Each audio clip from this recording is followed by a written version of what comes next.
All right, hi, I'm Neill from Carnegie Mellon University. I'll be talking about, whoa. All right, thank you. All right, so I'll be talking about methods for large-scale surveillance of unstructured data. It's funded by NSF. Now you can go. Okay, now I get 15 seconds. All right, so large amounts of data are really changing the field of disease surveillance, both through increasing use of electronic medical records, but also through use of informal and web-based data sources, right? Internet search, Twitter feeds, so on. These sources have great potential for enabling more timely and accurate detection, but also pose many challenges, including, right, the massive amounts of data, right, the need to integrate many data sources, and also what I'll be focusing most on for this talk, which is that the data exists mostly as unstructured free text. And in fact, the main message I really want to convey here is that while these new data sources are really great, they're not necessarily enough, right? So we actually need, in addition to the new data, we need new methods, right? New methods to deal with the scale and complexity of these new data sources. All right, so why do the existing methods fail? Well, the existing methods are great for certain things, right? So if you've got an outbreak with a commonly seen and general pattern of illness, right, things like ILI, right, existing surveillance methods do pretty well with it, right? So you take new data, right, things just get better and better.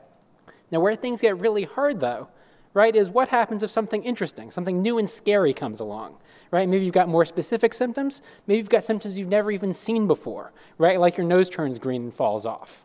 Now really it should just take a few cases of these sorts, right? Really to realize, oh my God, something crazy is going on, right? But in fact, typical systems just map these, right, to a broad symptom category, and what happens? Well, it dilutes the outbreak signal, right, delaying or preventing detection.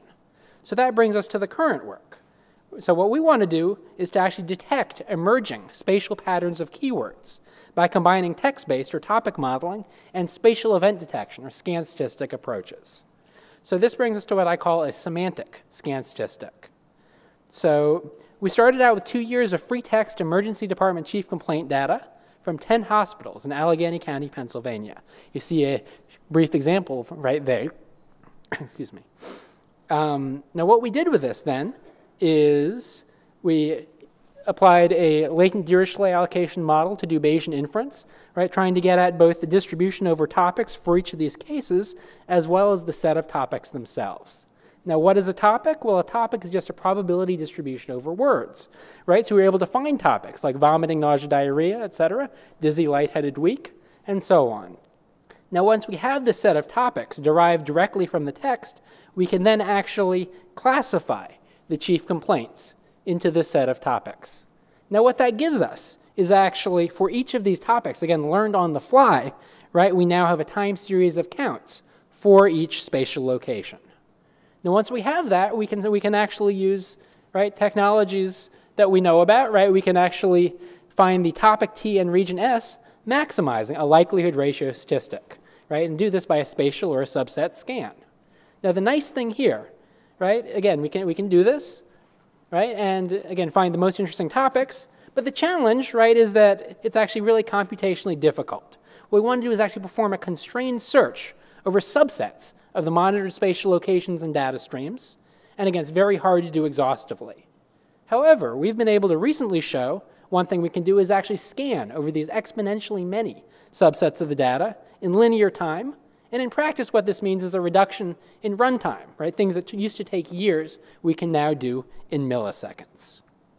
Now, results of semantic scan, it did really well for detecting novel outbreaks with emerging patterns of symptoms, right? It was able to do this more than twice as fast, right? 5.3 days versus 10.9 days as compared to the standard prodrome-based method.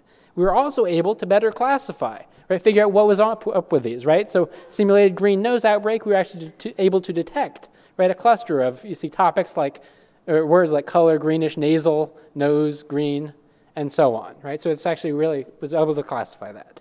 So for digital disease detection, novel methods are essential, I believe, to harness the richness of free text and to address problems at the web and societal scale. All right, so thank you very much. If you're interested, a lot of this is covered in my recent article on IEEE Intelligent Systems. Also, please feel free to email me. So thank you very much.